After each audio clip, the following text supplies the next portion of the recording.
Bonjour à tous. Aujourd'hui, dans cette vidéo, on va s'intéresser à l'exercice suivant, qui étudie donc le temps de transit de gouttes d'eau dans l'atmosphère. Donc, c'est un exercice qui est tombé à Central 1 en 2024 et en 2026, donc cette année. Je vais commencer oui, par, par me présenter.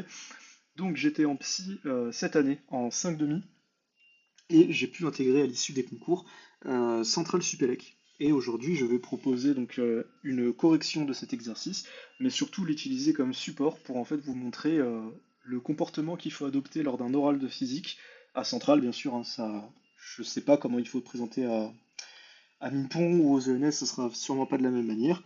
Les réflexes à adopter et surtout la manière de présenter ces résultats diffère en fait beaucoup de quand vous faites l'exercice chez vous, c'est totalement différent.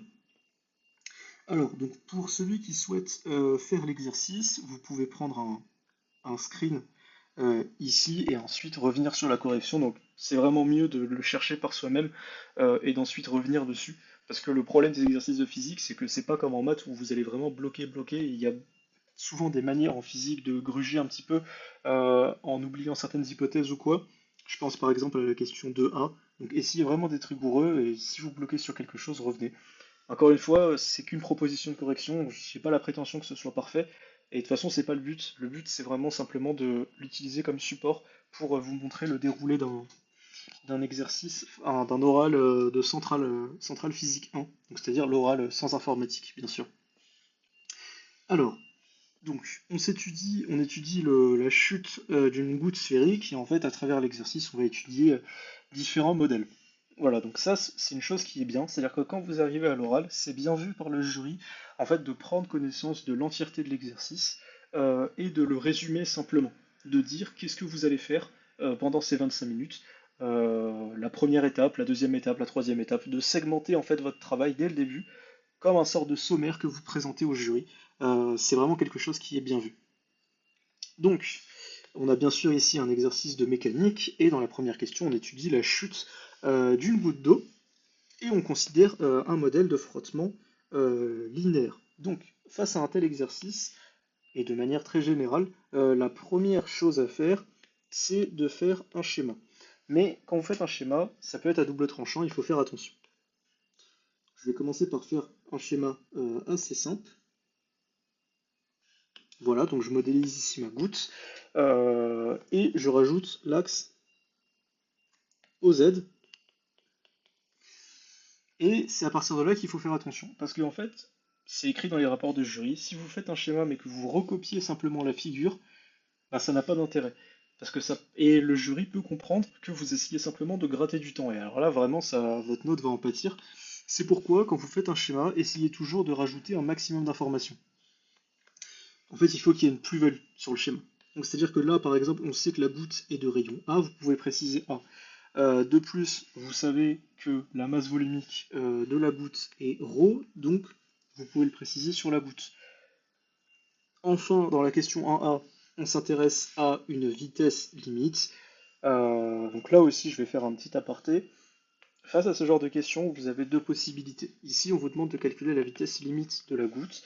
Première possibilité, vous avez déjà fait une question qui est similaire, vous savez très bien par quoi est-ce qu'il faut partir et vous déroulez.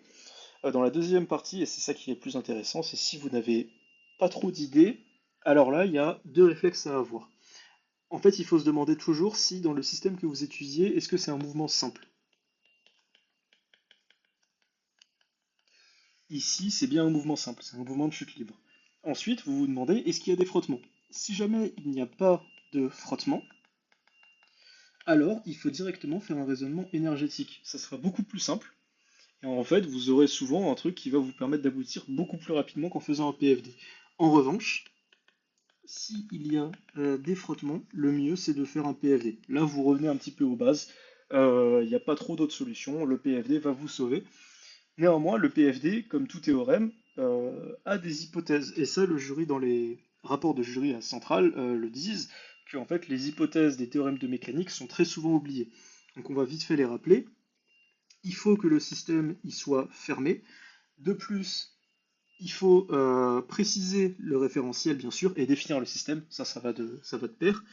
Et enfin, il faut que le centre de masse, et ça c'est celle qui est assez souvent oubliée, le centre de masse de votre système il soit constant.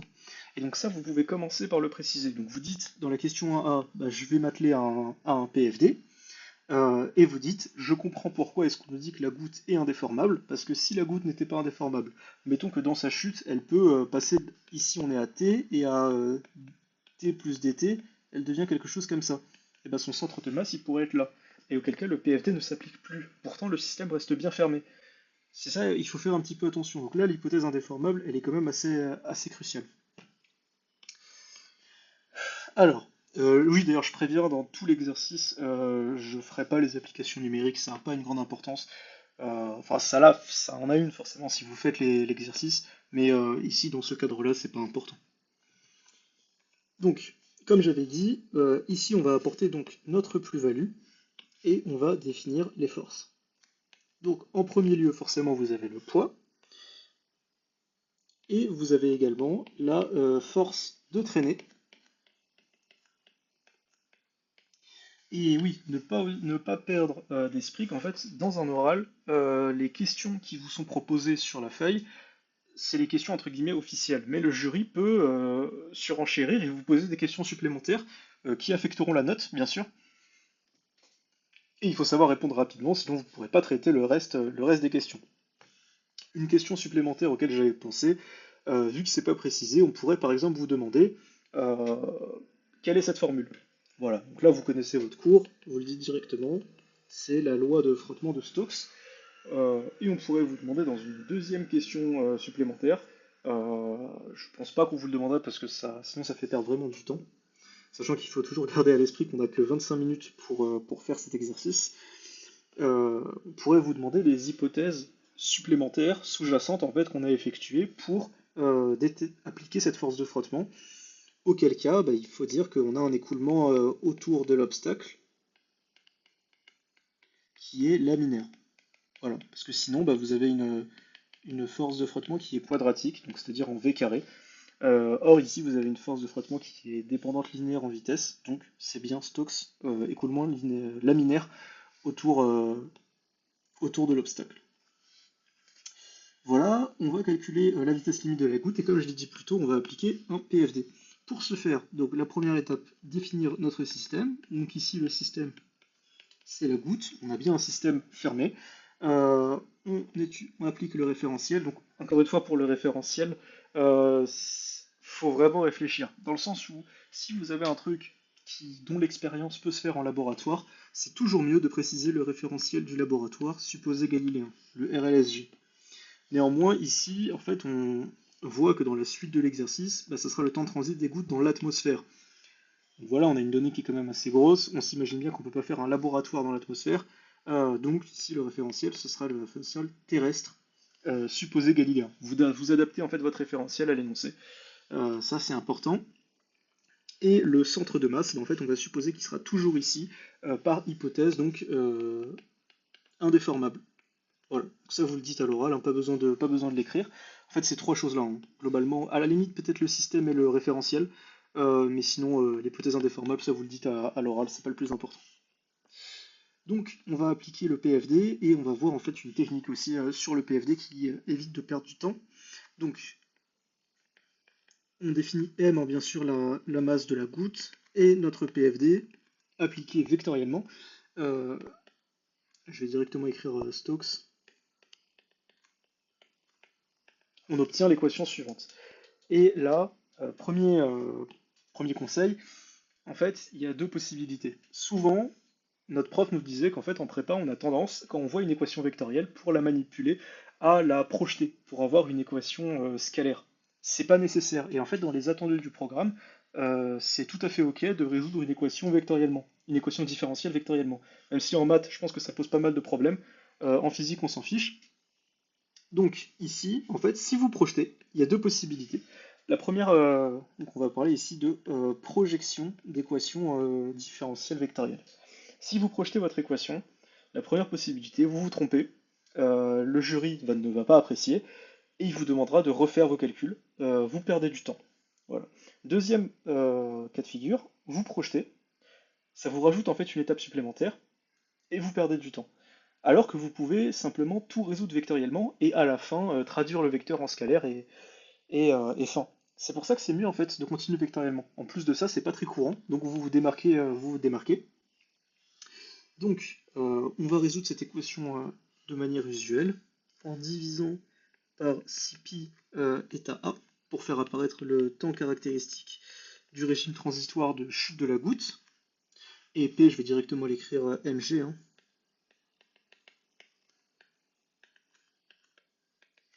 Voilà, on obtient donc l'équation différentielle suivante. Et donc bah, là, enfin, ça c'est assez classique, mais donc là en fait on reconnaît le temps caractéristique du régime transitoire qu'on va noter taux, et on sait que la solution elle sera de la forme V de t qui sera égale à une certaine constante, mais cette fois attention, la constante elle est vectorielle, car on résout une équation vectorielle, exponentielle de moins t sur taux, plus la solution la solution constante. Là, bon, on part du principe que ce terme-là est égal à vecteur nul, auquel cas vous avez v constant. On va voir qu'en fait c'est v limite.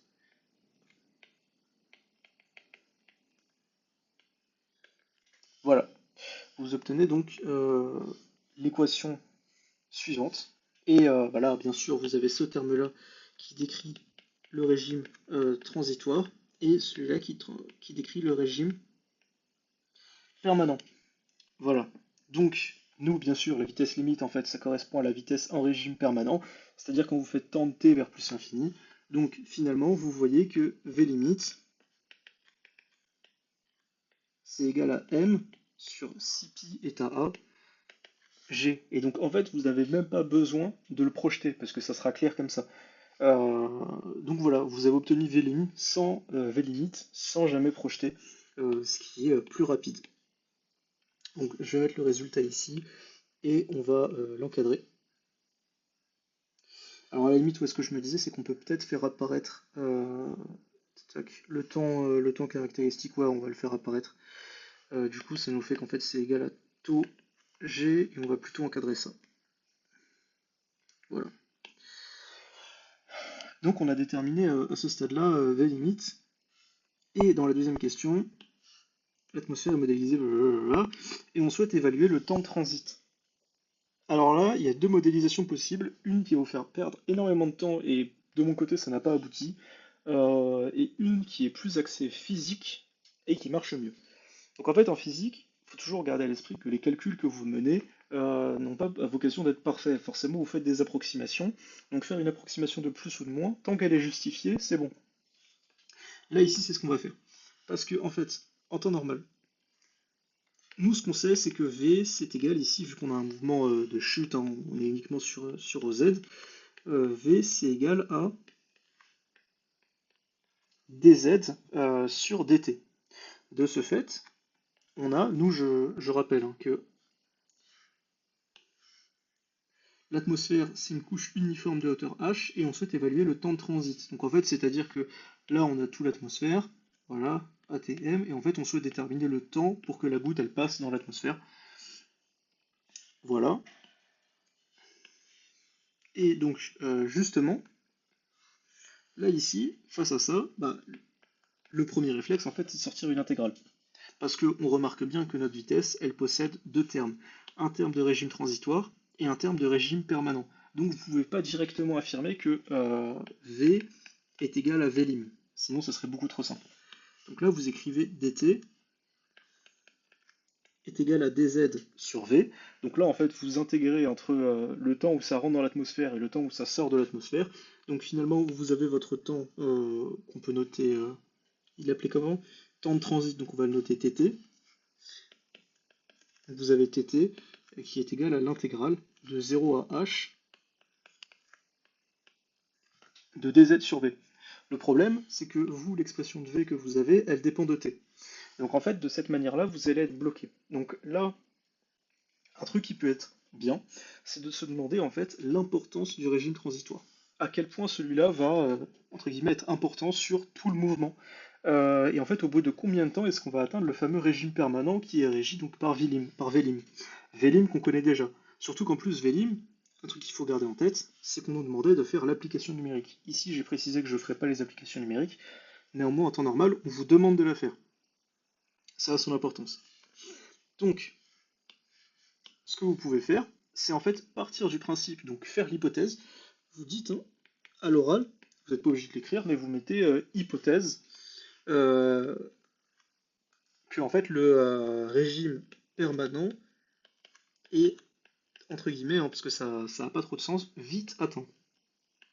Si le régime permanent est vite atteint, bah en fait on va considérer que V c'est à peu près égal à Vlim. Voilà. Et si V est à peu près égal à Vlim, bah, c'est qu'en fait V c'est une constante. Donc de ce fait, quand vous avez votre équation ici, vous la reprenez, et donc c'est comme si vous aviez que le temps de transit c'était égal à H sur Vlim. Et donc Vlim, on peut le simplifier parce qu'on a l'expression.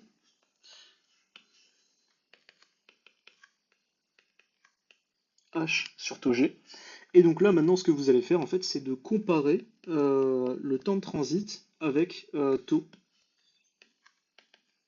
Voilà, vous comparez ces deux grandeurs-là, et on peut en fait montrer que H sur tau carré G est très grand devant 1, ce qui fait qu'en fait, bah, le temps de transit est très grand devant tau, donc en fait, le régime transitoire et négligeable. J'avais fait les applications numériques et c'était de l'ordre, je crois, de 0,1 seconde, alors que le temps de transit c'est environ 1 heure. Donc en fait, bah, ça n'a pas vraiment de sens de prendre en compte le régime transitoire dans les calculs. Voilà, et comme ça, en fait, vous réglez la question beaucoup plus rapidement et vous faites preuve de sens physique en montrant que vous cherchez une solution, entre guillemets, bah, qui a une solution physique et vous cherchez pas seulement à faire des calculs bêtement, ce qui est souvent dévalorisé, hein, surtout en physique et en SI. Il faut toujours réfléchir un petit peu et apporter le grain physique à tout ça. Alors, dans la question 2, on change cette fois de modèle et en fait, c'est à partir de là que l'exercice devient vraiment intéressant parce que les deux premières questions, c'est assez classique. C'est des choses que vous avez sûrement déjà fait en TD, même des fois au concours, en épreuve, aux écrits, pendant votre préparation aux oraux. Néanmoins, la question 2, elle est un peu plus atypique et c'est ça qui m'a poussé à faire cette vidéo. Donc, ici, on va étudier le mouvement de la goutte et on suppose cette fois qu'il n'y a pas de force de traînée. Donc, au premier abord, ça paraît un peu déroutant de se dire qu'en fait, on étudie un système qu'on veut de plus en plus précis. On veut en fait améliorer notre modélisation. Sauf qu'ici, on ne prend pas en compte de force de traînée. Donc, on se rend compte qu'il y aura une force de traînée effective qui va apparaître. C'est-à-dire que mathématiquement, ça marche. C'est comme des frottements, sauf que physiquement, bah, il n'y a pas de frottement. Voilà. Donc ici, c'est ça ce qu'on va faire, et on voit que c'est bien cohérent, parce qu'ici, on parle bien d'une force de traînée effective. Donc, on aura bien une modélisation qui sera encore plus précise. Et donc ici, on s'intéresse en fait à la masse de la goutte. Donc là, c'est un peu plus compliqué parce que il faut faire un schéma. Clairement, pour cette situation-là, il faut faire un schéma. Sans schéma, c'est suicidaire parce que vous aurez, vous, une mauvaise compréhension de la modélisation attendue. Le jury ne verra pas là où vous voulez en venir, tout simplement. Et donc finalement, tous les deux, vous serez confus et vous n'avancerez pas. C'est pourquoi le schéma il est vraiment important. Et même si vous n'êtes pas sûr, il faut quand même en faire un. Et là, le jury se dira bon bah il part d'un bon pied et il sera plus enclin à vous aider pour que vous ayez une compréhension fine du système. Et après, là, on pourra commencer à discuter des questions. Donc, moi, je conseille de voir l'agrégation en fait, c'est-à-dire que là, vous avez votre grosse goutte initiale et qu'en fait, elle va passer dans. Moi, j'ai imaginé ça un peu comme un sorte de réseau, comme un réseau cristallin en fait. Comme un sorte de réseau cristallin où en fait la goutte va passer dedans. Donc là, hop, et donc là en fait on a les mini-gouttes qu'on peut représenter par exemple sur chaque point, sur chaque nœud du réseau. Et donc là, on est à l'instant t. Là, on est à l'instant t plus dt. Donc là, ici, la goutte a une masse mt, et en fait, quand elle va bouger, donc tomber en fait,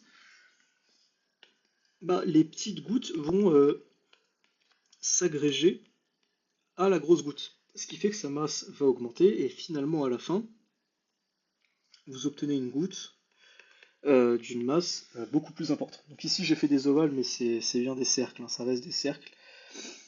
Voilà. Et c'est comme ça en fait qu'on va modéliser la situation. Donc vous faites votre premier schéma, si le jury n'est pas satisfait, il vous demandera de le changer, néanmoins vous apportez quelque chose, et cette fois la plus-value elle est immense, parce que vous ne partez pas d'un schéma existant, mais vous apportez, vous, ce que vous avez compris. Et c'est vraiment ça qui est crucial. Donc on nous précise une relation, à ce stade-là c'est pas important, on retient juste qu'en fait le taux d'agrégation, c'est-à-dire que en fait, là, ce que vous avez, c'est la variation de la masse en fonction du temps. Ici, vous avez la masse à l'instant t, et donc en fait, c'est un sorte de taux d'agrégation que vous avez. Ici, la vitesse, et donc en fait, le taux est proportionnel à la vitesse, c'est tout ce qu'il faut retenir. Et on nous demande dans la question 2A d'établir proprement la relation suivante. Alors là, la grosse bêtise à faire, c'est d'appliquer le PFD. Et je pense que c'est ce sur quoi vous êtes attendu. Celui qui ne fait pas cette erreur dès le début, bah forcément il est valorisé. Parce qu'en fait, là déjà, définir votre système, ça va être compliqué. Parce que si vous définissez votre système comme étant la goutte, le problème c'est que c'est un système qui est ouvert, parce qu'il échange avec l'extérieur. Donc la masse de la goutte, vous pouvez voir, en fait, elle augmente entre là et là, c'est pas la même. Donc vous ne pouvez pas définir le système comme étant la goutte, parce que bah, on avait vu que les hypothèses du PFD, c'est un système fermé. Donc ici, ça va pas marcher. Néanmoins, une hypothèse qu'on va quand même faire supplémentaire, que j'avais pas vue, en fait, on va supposer que l'agrégation est isotrope. Voilà, parce que sinon après ça va poser problème dans les calculs. Donc c'est-à-dire par agrégation isotrope, c'est qu'en fait on part qu'à l'instant t, on a une sphère comme ça. Je vais essayer de faire une vraie sphère. Voilà. Et qu'en fait à l'instant t plus dt, on a encore une sphère, décidément, mais qui est plus grosse. Donc en fait, c'est-à-dire que les gouttes se sont agrégées de part et d'autre, un peu partout sur la sphère, ce qui permet en fait d'avoir à la fin une boule juste plus grosse et donc d'avoir un centre de masse qui est toujours constant, qui est toujours au centre, quoi. C'est ça qui est important. Donc, une fois qu'on a fait cette hypothèse-là, on nous demande de montrer la relation suivante. Et donc, bien sûr, ici, ce qu'on va faire, c'est un bilan de quantité de mouvement. Donc, on va vouloir déterminer la quantité dmv, on va tout faire vectoriellement. Et là, la première erreur, en fait, ce serait de directement partir dans les calculs et de ne pas chercher à expliquer au jury euh, l'explication physique qui se cache derrière tout ça, d'où vient la quantité de mouvement, quelles sont ses sources, et une fois que vous êtes d'accord avec ça, avec le jury, enfin le jury va pas acquiescer, mais que le jury comprend que vous avez compris, alors là vous pourrez dérouler sans avoir à définir le système, tout ça, et ça sera beaucoup plus fastidieux en fait. Enfin, ça sera beaucoup plus simple et ça vous prendra moins de temps que si jamais vous partiez directement dans les calculs, que vous définissiez votre système ouvert, votre système fermé associé qui évolue entre t et t plus dt. Là, c'est un peu un enfer. Beaucoup de chances de se tromper dans les calculs. Donc, ici, on va plutôt s'intéresser physiquement aux sources de la quantité de mouvement. Donc, la source, je vais noter grand A, la source numéro 1, quantité de mouvement, c'est simplement en fait quand la goutte chute. Voilà. Quand la goutte chute, bah, indépendamment du fait qu'elle grossisse ou non, ça apporte de la quantité de mouvement. C'est régi par le théorème de la résultante cinétique qui nous dit que dp sur dt, donc je vais l'appeler dp chute. En fait, là, c'est si jamais la goutte ne grossissait pas. Donc en fait, on est dans le cas assez basique où cette fois on pourrait appliquer le PFD, où vous avez la goutte. Oh, putain. Où vous avez donc la goutte qui tombe mais qui ne grossit pas. Voilà, qui reste identique. On va partir du principe que ça et ça c'est la même chose. Auquel cas, vous pouvez appliquer le théorème de la résultante cinétique qu'on va appeler dp chute. Et on sait que c'est égal en fait à la résultante des forces extérieures appliquées sur la goutte. Ici, on a un modèle qui est sans frottement, donc c'est simplement le poids. Voilà. Et on suppose ici que la goutte, elle est de masse mt, donc ça sera mt fois g vecteur. La deuxième cause, c'est les agrégats. C'est-à-dire qu'en fait, quand la goutte va tomber, et c'est là qu'on va voir une hypothèse supplémentaire, je ne me suis pas encore attardé dessus dans l'énoncé, mais qui a vraiment son importance ici, bah, en fait, les gouttes vont s'agréger donc à la grosse goutte. Le truc, c'est qu'en s'agrégeant à la goutte, elles apportent une quantité de mouvement supplémentaire. Parce qu'on pourrait s'imaginer que par exemple la goutte tombe et que cette goutte-là va s'agréger, mais avec une certaine vitesse, et donc qui va apporter de la quantité de mouvement.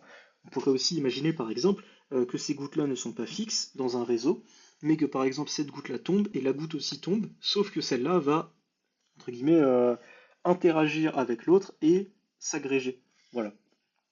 Sauf que ici, l'hypothèse qui est importante, c'est voilà, un nuage, donc la goutte traverse un nuage de gouttes immobile. Et ça, c'est super important. Et en fait, c'est du fait que ces gouttes soient immobiles qu'on peut définir un semblant de réseau. C'est pour ça que j'ai parlé de réseau, c'est parce qu'ici, il n'y a pas vraiment d'interaction, ça ne bouge pas. Alors qu'en revanche, elle, la goutte bouge. Donc, en fait, l'agrégation, enfin la quantité de mouvement apportée par l'agrégation, que je vais appeler donc ben, vu qu'on va, enfin, on va faire le calcul pour une goutte, enfin une mini-goutte qui s'agrège, ça sera donc d rho agre, que je vais noter d, enfin, pour agrégation, qui sera égal donc à la vitesse de la goutte du réseau euh, fois dm. Donc dm en fait qui correspond à la masse de la goutte qui s'agrège. Sauf que justement, on sait que v goutte réseau est égal à 0. Donc finalement, v vecteur goutte réseau, c'est égal à vecteur nul.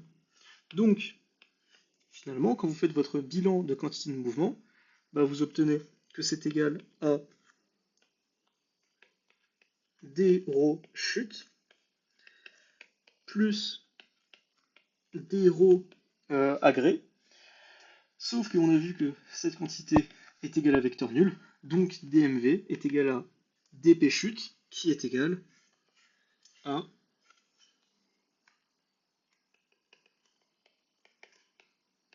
mt dt fois g vecteur. Voilà, et donc finalement ici,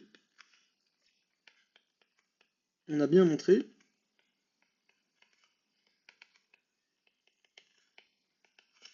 la relation voulue, sans vraiment définir de système ouvert, sans définir de système fermé, et je pense qu'une telle, enfin, une telle explication, le jury serait satisfait. J'avais fait un petit peu un truc similaire dans mon exercice à Centrale Physique 1 aux oraux que j'avais présenté dans ma vidéo sur l'admission, si je dis pas de bêtises.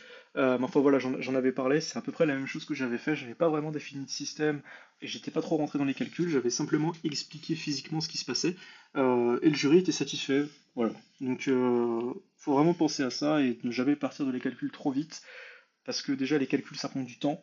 Ça peut être source d'erreur et en fait vous risquez de ne pas avancer et de vous brouiller avec le jury que le jury ne comprenne pas vraiment là où vous voulez en venir. Et là, ça peut être un peu chaud après pour la suite. Donc vraiment pensez toujours au sens physique, ça peut vous sauver, hein. On va passer ensuite à la question B. Donc dans la question 2B, on souhaite montrer que bah, notre modèle il est quand même pertinent parce qu'on rappelle que de base, nous, ce qu'on veut étudier, c'est les frottements sur la goutte. Sauf que là, bah, comme je l'ai dit ici, on ignore la force de traînée de l'air. Mais on souhaite montrer qu'on a quand même une force de traînée effective. Donc, force de traînée effective, qu'est-ce que ça veut dire?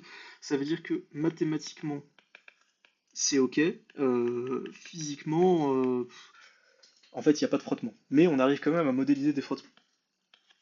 Donc, comment est-ce qu'on va faire ça? Bien sûr, on a démontré la relation suivante, donc on va l'utiliser. On va simplement en fait développer le produit.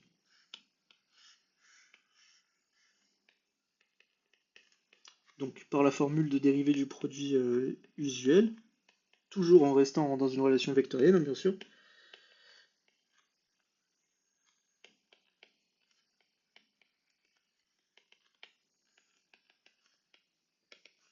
Voilà, Voilà, et nous, en fait, ce qu'on souhaite faire apparaître, c'est un taux, c'est-à-dire qu'on souhaite faire apparaître dm sur dt fois 1 sur m.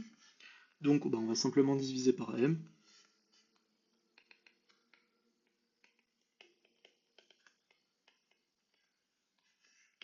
Si je divise par m, ouais, du coup, petite erreur.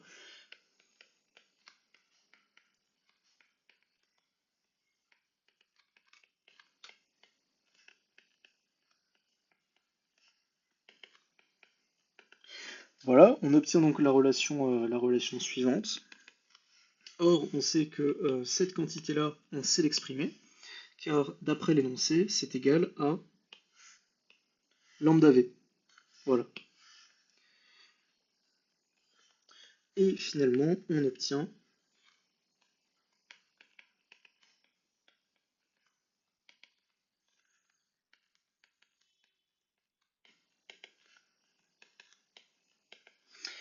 la relation suivante, et on souhaite faire apparaître une force de traînée effective. Donc, comme j'ai dit, c'est qu'en fait, mathématiquement, ça marche, on a bien des frottements. Donc là, on remarque qu'on a une dépendance quadratique en vitesse, donc ça sera sûrement, en fait, en bidouillant ce terme-là, on arrivera à faire apparaître des frottements. Donc là, la grosse erreur, en fait, c'est de se dire que ça, c'est homogène à une force, et donc de directement dire la force de traînée effective, c'est moins lambda v carré. Bon, ça montre que vous n'êtes pas très réveillé et que vous ne faites pas trop attention et que vous essayez d'aller vite. Il faut faire attention. Donc là, bah, simplement vous multipliez par m des deux côtés pour en fait faire apparaître, pour que ce soit homogène à une force, quoi.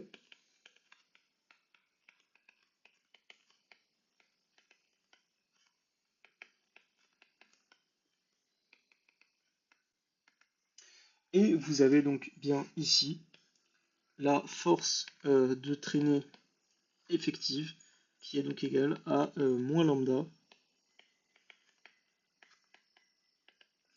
v fois v vecteur qu'on va bien sûr encadrer. Et cette force-là, elle est assez intéressante parce qu'en fait, on a remarqué que la modélisation des frottements de l'air, on la mettait sous forme linéaire, donc avec une dépendance linéaire en V. Or ici, la force de traînée effective, donc qui n'existe pas vraiment, mais qui modélise entre guillemets les frottements par l'agrégation, cette fois elle est quadratique en vitesse. Parce qu'on a une dépendance, en fait, si on projetait sur V, on aurait une dépendance en V carré. Donc voilà, c'est assez intéressant. Et on souhaite, dans la partie C, étudier la nouvelle vitesse limite, Vlim.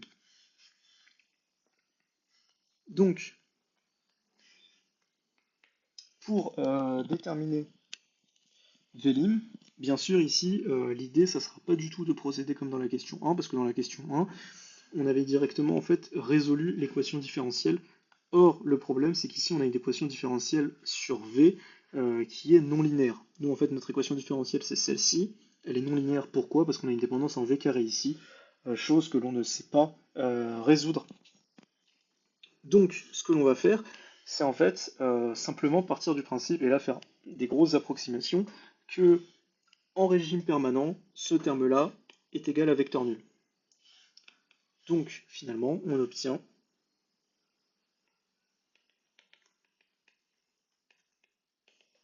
l'équation suivante. Cette fois, vu qu'on souhaite déterminer Vlim, on est obligé de projeter.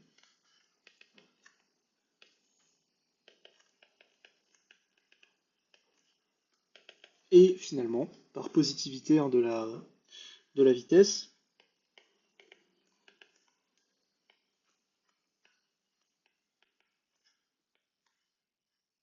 on obtient l'expression suivante de Vlim. Donc là, c'était pas la question la plus compliquée. C'est un peu pour souffler hein, une fois que vous avez fait cette question-là qui est quand même assez complexe. Enfin, cette question-là plutôt qui est assez complexe. On vous fait souffler sur les questions B et questions C pour préparer un petit peu la question D. Et donc, dans la question D, cette fois, on étudie encore un nouveau modèle vérifiant cette loi-là. Et on doit définir un temps caractéristique, taux d'évolution, et comparer la pertinence des deux modèles. Donc les deux modèles ici qu'on va étudier, je pense que c'est donc ce modèle-là, avec le modèle de la question D, Parce qu'en fait, on va devoir comparer des temps caractéristiques d'évolution, sauf que jusqu'à cette question-là, on n'a pas de temps caractéristique d'évolution. C'est pour ça, je pense que c'est plus pertinent de comparer la D et la 1 en fait. Donc, le temps caractéristique d'évolution, comment est-ce qu'on le détermine? Déjà, on va commencer par réécrire notre modèle de vitesse. C'était...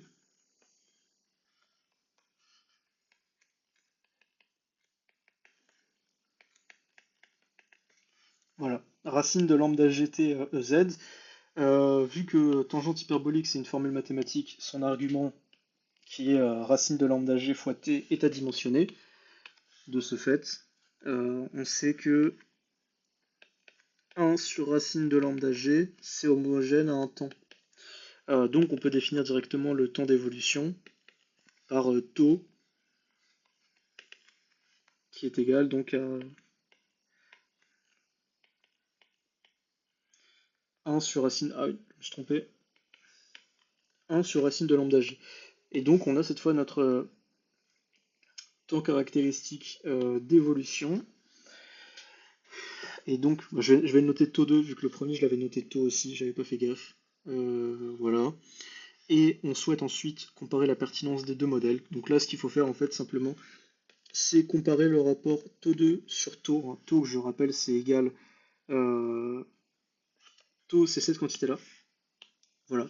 Donc là, vous calculez, vous faites l'application numérique. Normalement, vous devrez trouver dans mes souvenirs, j'avais trouvé quelque chose qui était l'ordre de 10 puissance 2. Donc en fait, on montre que le phénomène d'agrégation est non négligeable et que si jamais on étudie le temps de transit, on ne peut pas seulement s'intéresser au frottement de l'air. L'agrégation des gouttes, c'est aussi important. Et voilà, je pense que ça conclut l'exercice. À mon avis, c'est dans ça, en fait, on nous dit la pertinence des deux modèles. On essaye de nous montrer dans la question 2 que en fait, le phénomène d'agrégation, d'accrétion, ouais, j'ai dit, j'ai dit agrégation dans toute la vidéo, mais c'est accrétion. En fait, le phénomène d'accrétion n'est pas négligeable. Voilà, qu'on peut juste pas passer à côté et que sinon on a une modélisation qui est incorrecte vu qu'on a quand même un facteur de 10 puissance 2 entre les deux temps caractéristiques. Donc voilà, ça conclut un petit peu cet exercice. J'espère que vous y voyez plus clair sur les oraux au concours central Supélec en physique. C'est à peu près pareil à physique info, à deux trois choses près.